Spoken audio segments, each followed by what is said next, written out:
Toward the end of my interview with the vice president, we were talking about Charlie Kirk and the effect of his assassination, and specifically about one thing that he used to be uncomfortable talking about.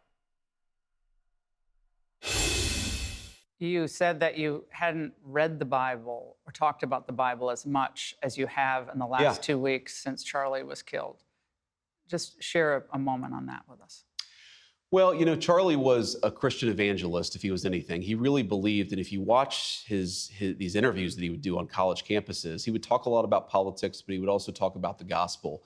And, I don't know, I guess I grew up in an era where I didn't hear leaders talk about Jesus. I didn't hear the leaders talk about God or the Bible that much. But I really do think that America is called to a higher purpose, that we are called.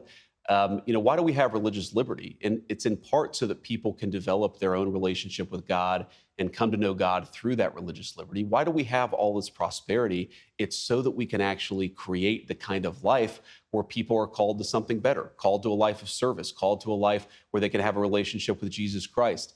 I always felt uncomfortable talking about that because I grew up in a country that was very secular. I don't feel uncomfortable talking about that stuff anymore. I'm going to talk about God. I'm going to talk about my faith because that's what Charlie would want. And I think it's the best way to honor my friend. At that point, we both got a little choked up. Hey, Sean Hannity here. Hey, click here to subscribe to Fox News YouTube page and catch our hottest interviews and most compelling analysis. You will not get it anywhere else.